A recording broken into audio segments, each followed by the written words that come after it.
Hello, everybody. My name is Gary Baumgarten, but I suspect you already know that. And joining me is a familiar face, both to you and me, my good friend. We go back, I don't even want to try to remember because it will age you and me both if we try to figure out how long we've known each other. Guardian Angels founder Curtis Sliwa, who with his merry band of Red Beret marauders, I don't know if you like that title or not, have been patrolling the streets of New York City during the protests, fighting off literally looters, and they paid a very dear price doing so. Curtis Sliwa, welcome to the chat on Facebook.com and on paltalk.com. Appreciate that. In fact, I know you from a month of Sundays ago. Let everybody figure that one out. Yeah, longer than a month of Sundays, I think. So, Curtis, it's been pretty rough for you folks out there.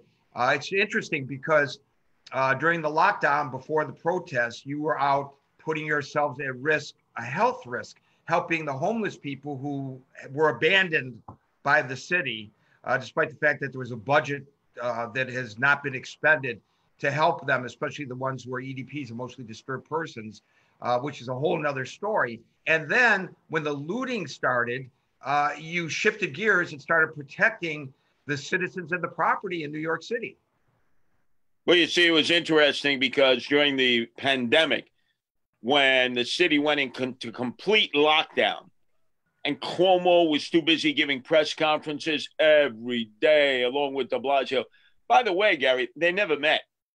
They didn't meet during the pandemic. They never met with the rioting and looting and the demonstrations. Till this day, they've still not met.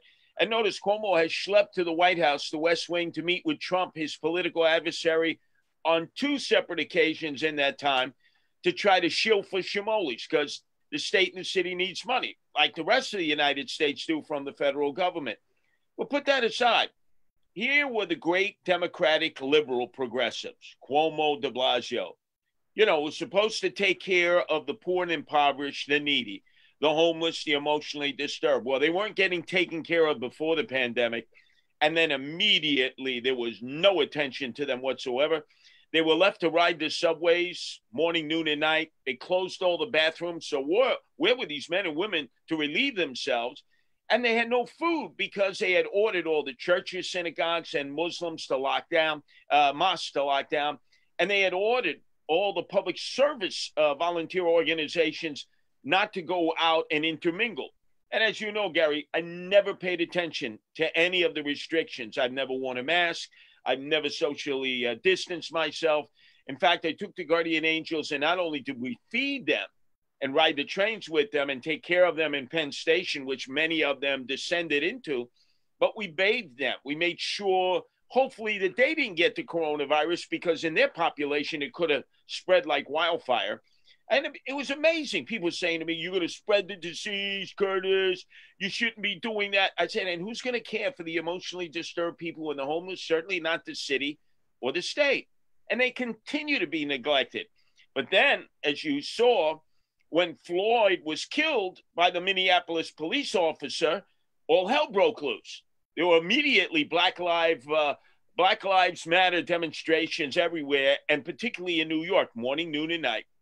Some of them evolved as the day turned into night from a protest to a riot to then looting. And that's when we had to interpose ourselves because the cops had been told by Comrade de Blasio, the mayor, and Governor Cuomo to stand down. Don't get involved. Let them vent. And for 2 days, they not only vented, they rampaged through Herald Square.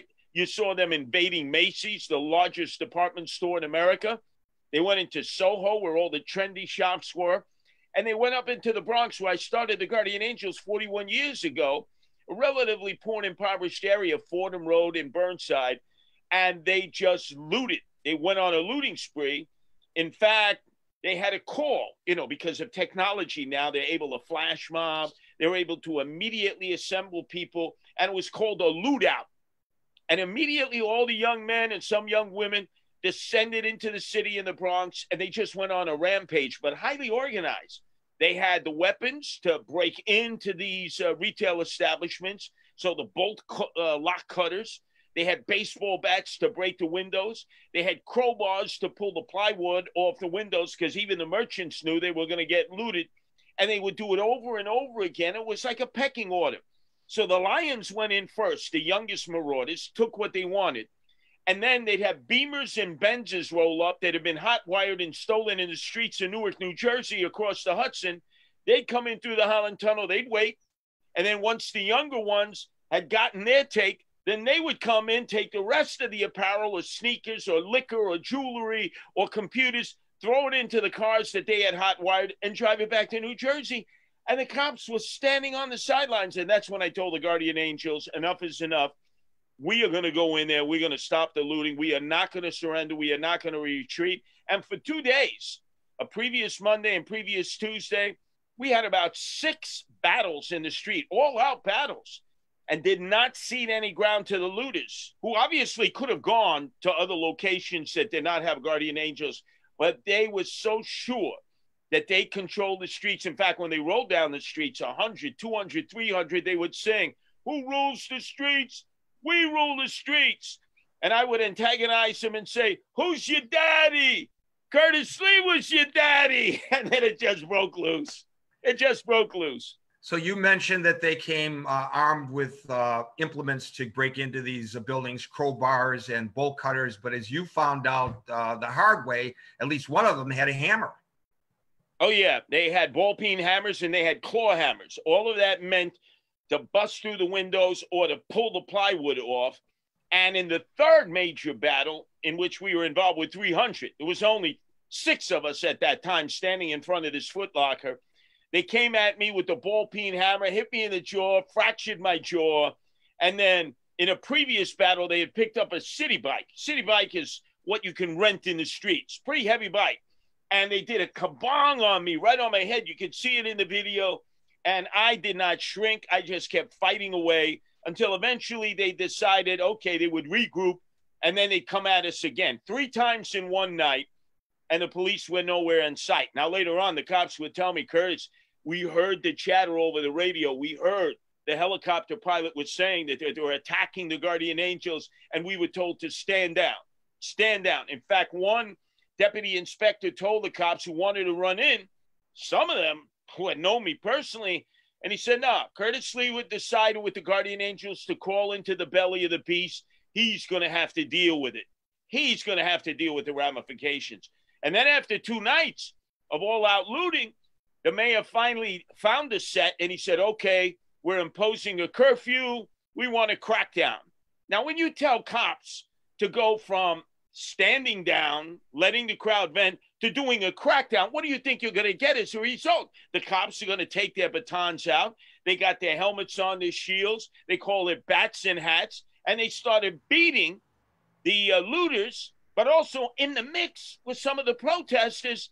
And yeah, the cops did go over the top, and you can't get a cop to go from 0 to 100 without allowing a cop normally to be a cop, because then they try to make up for lost time.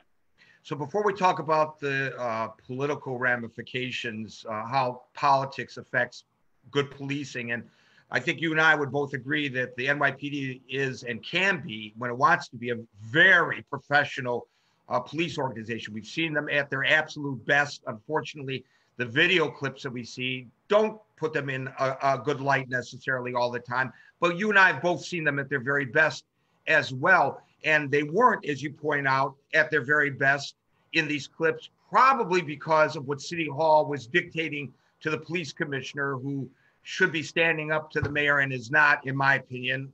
Usually I don't throw my opinion in, but I think you and I both agree about this. I want to talk about another one of the Guardian Angels before we get to that. You suffered a broken jaw, but he got it worse.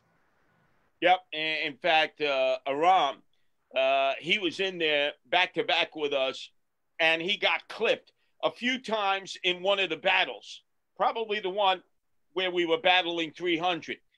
And he got hit multiple times, yet he didn't go down, but he was bleeding profusely from his eye. So they broke his eye socket. They broke his nose. He had 48 stitches, took him to Bellevue Hospital, refused to stay overnight, took a lick and came back ticking. He may lose the sight of one eye. We hope not. He's been for medical treatment. Hopefully he'll recover his sight.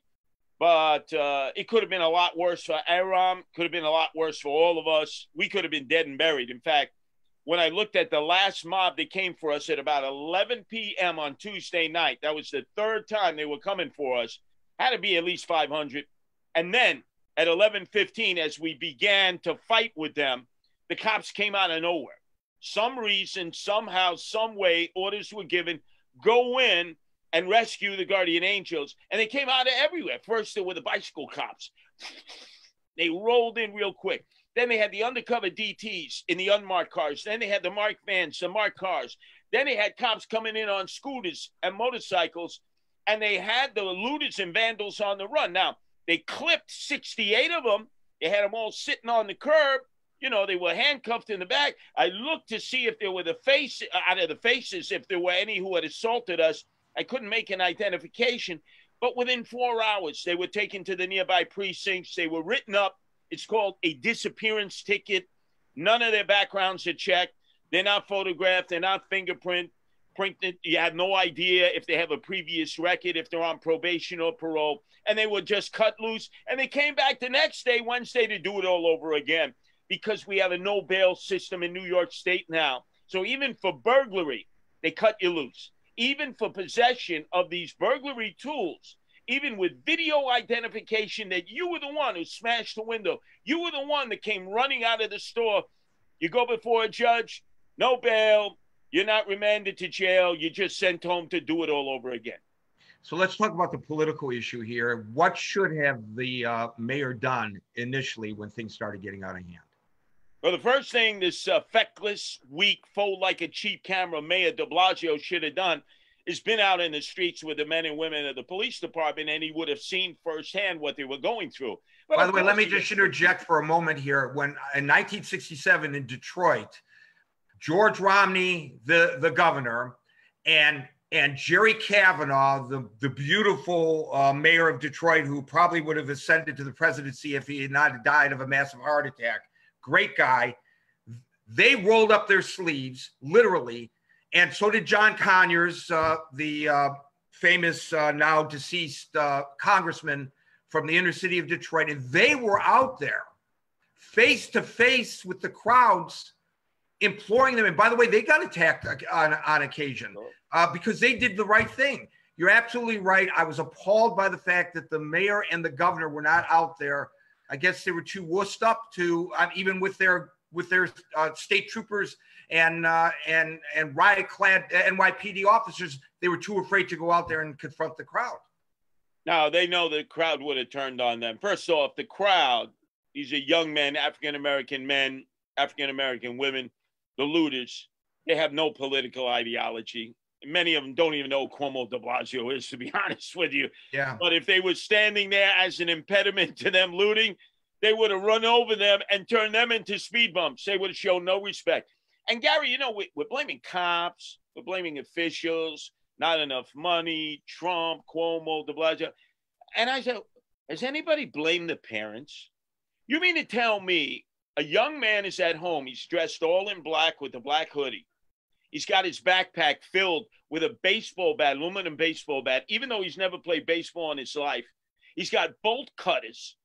He's got every kind of implement to commit burglary. And you mean to tell me mommy doesn't know that?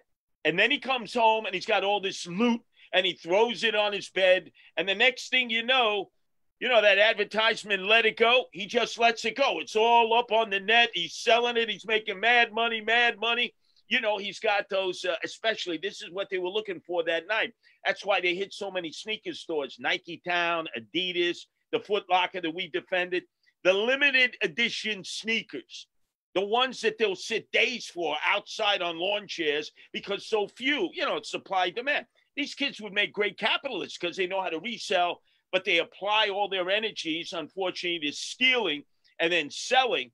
Well, what they do is they just throw it on up, Craigslist, eBay, and they're making incredible amounts of money, and they're doing it openly, and they're Instagramming it, and they're taking photos of it and posting it, and nothing happens because in New York City now, the criminals rule. The cops are impotent. The politicians are not interested in dealing with real issues. They're too busy screaming at the cops, put on your mask, socially distant. And then you say to yourself, but look at all the demonstrators. A lot of them don't have masks. They're not socially distant. Oh, no, but the cops are setting a bad example. You mean to tell me the demonstrators are going to look at the cops who are saying, F you, F the police, and suddenly say, you know, that police officer has a mask. They're properly socially distanced. Maybe we should too. These politicians are out of their minds. So what should they have done? Because you and I recognize, I don't think everybody, especially a lot of the pundits, recognize there's a difference. To me, there's three groups of people out there. There are people who are legitimately protesting, whether they're breaking the law, protesting or not, whether they're blocking traffic, who cares? But they're not causing real problems. They're just marching. This is the American way. Yes, technically they're breaking the law, but so what? In my opinion. Then you have people who are agitators, and unfortunately, folks don't want to look at this, but some of these agitators are like Antifa from the left, trying to break down the system, but some of them are white supremacists, trying to discredit the protesters. Some of them have been indicted, white supremacists, so there's the proof in the pudding. And then you have your normal miscreant thugs looking for an opportunity to take advantage. And it seems to me that you have to be a bit nuanced in your approach to this when it comes to policing, to be able to determine who you are dealing with at any given time. Now, maybe when everybody's mixed up together, that's hard to do, but maybe there's something that the police could have done in their lessons learned that they did not. Well, number one, this is the problem that they all faced, that no one has ever had to face before. Nobody's working. Nobody's at school. They closed the playgrounds, parks. They closed the beaches. There's nowhere to go. No bars, no clubs, nowhere. So if you're a young man with high levels of testosterone with nothing to do, hey, there's a demonstration today at 1 o'clock. And guess who's there first and on time? All the girls.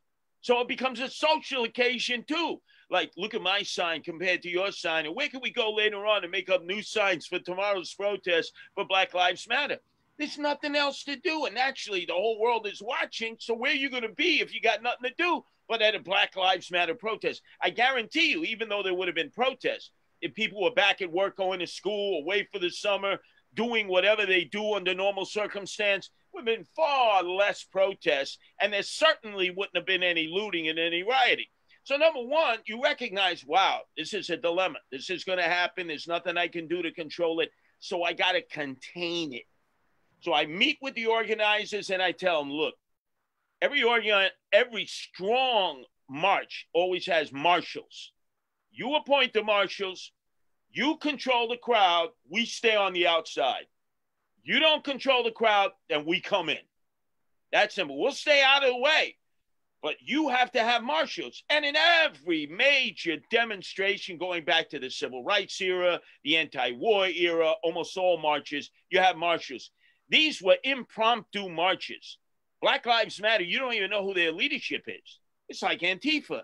They're anonymous. There's cells. There's no central leadership.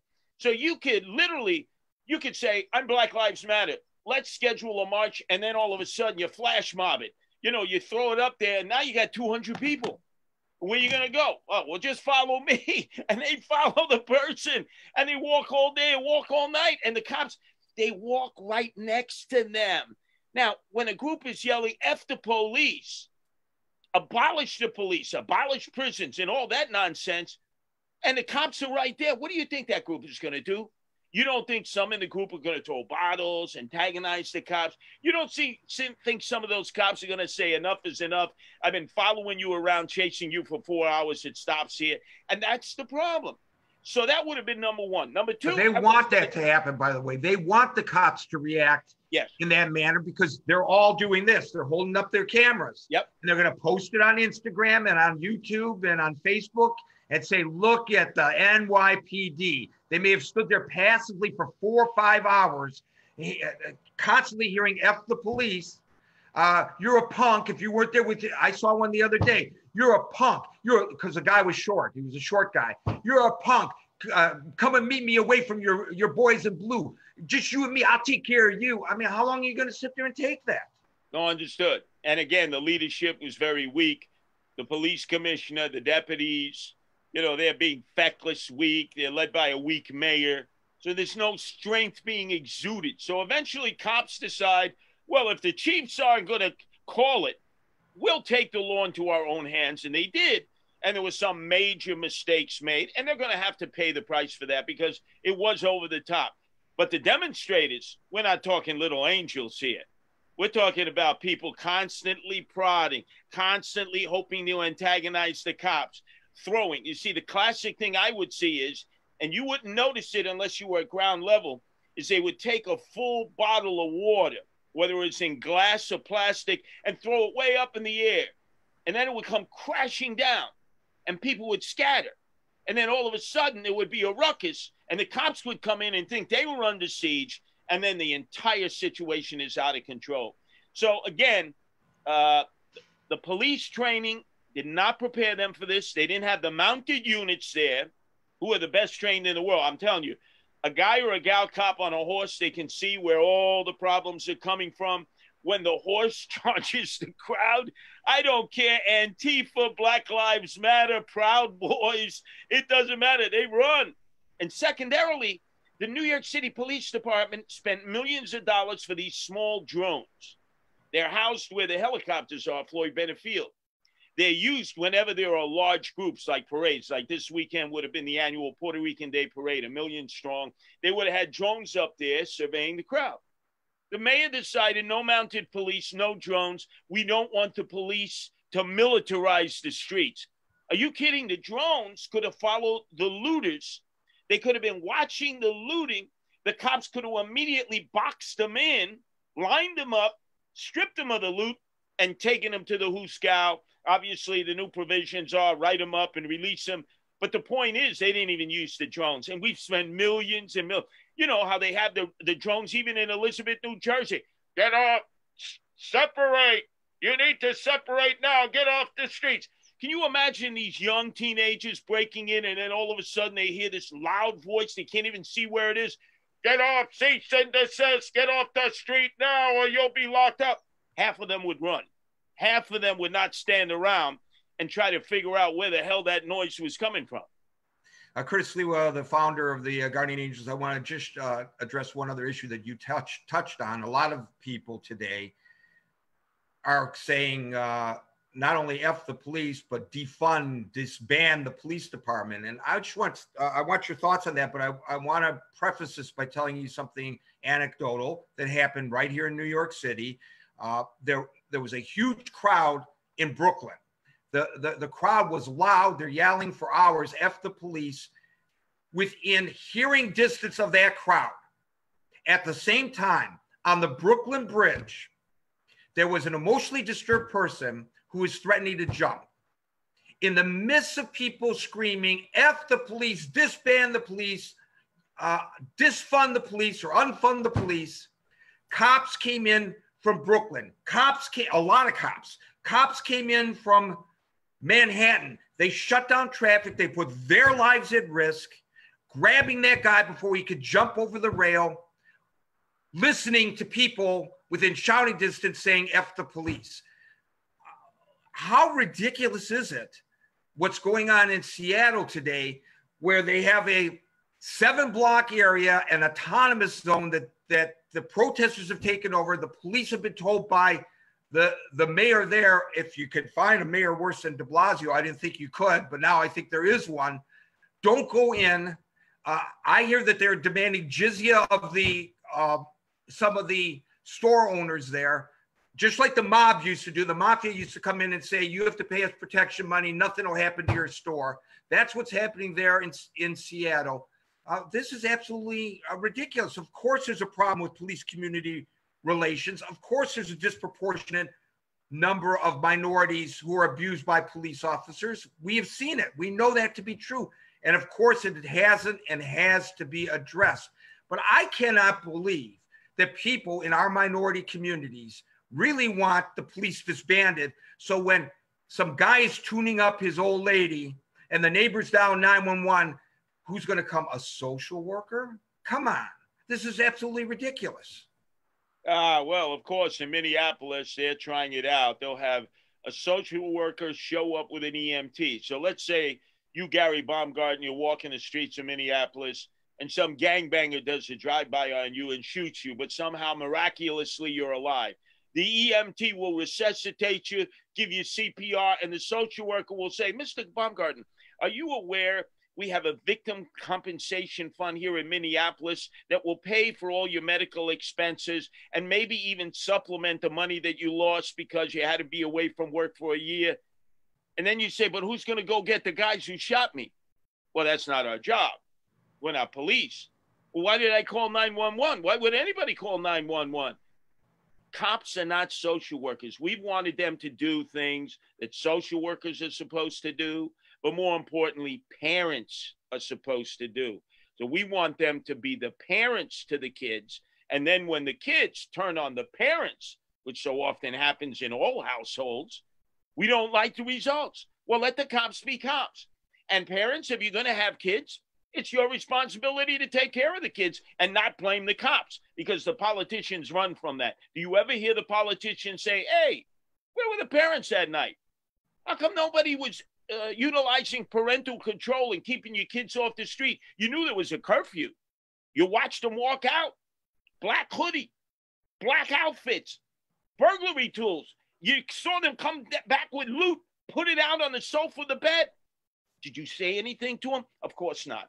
So we give the parents a pass and we put everything on the backs of the cops. And now we say defund them, abandon the cops, no cops. So we want to basically no cops, no jails, no ICE, no borders. Gee, that seems to spell ANARCHY, anarchy. Well, I would like to see, of course, I wouldn't like to see, but in my mind, I play this out that in one major city in this country where they're screaming this, it doesn't matter what city, we just say, cops, you don't have to report to work for 24 hours. And then let's see whether there is a movement to disband the police after that. Now, you know, Gary, I walked up to a few folks who every night they come out into the streets in New York City, 7 o'clock sharp, and they applaud the healthcare workers, the heroes who are battling coronavirus, who put themselves in tremendous jeopardy. And I said to some of the healthcare workers, you know, oftentimes the cops from the nearby precincts came out to join that line with firefighters and others to applaud you. Are you going to go to the precincts now and applaud the cops who put their lives on the line? They said no. I said, boy, you know, the cops would be lucky if you even let them into the ER and the ICU when they get badly injured by the mobs out there, the looters and the thugs. It's really, they've turned on the cops in so many ways. So whatever frustration people have had because of coronavirus, where they were chained to their radiators and now they're chained to their air conditioners, they got nothing to do. They don't take it out on the officials. They take it out on the cops, because you can't get at Trump. You can't get at Cuomo. You can't get at Murphy in New Jersey. You can't get at de Blasio. So who can you get at that is the representation of government? Who do you see every day? Cops. And they're the ones who take it right in the neck. Now, a fair share of bad cops out there, cowboy cops, and I've certainly got my fair share of wooden shampoos, attitudinal readjustments, and had to suck concrete and got locked up by them. But that's a small percentage. Like yes, there are in every field. Dirty lawyers, bad doctors, crooked politicians. But, oh, no, we give them all a pass. Everything now falls in the lap of the police. We want them to be everything to everybody. Yet, why did they become police? To basically protect everybody's public safety. Not to be social workers, not to be fathers and mothers. That's not their job description. Yeah. I know you've been locked up a couple times. I think I was there when somebody bailed you out of the Detroit House of Corrections once. Exactly. And remember there, you didn't know the difference in Detroit back then when we were there between the gang members and the cops. Yeah. Because they had synergy.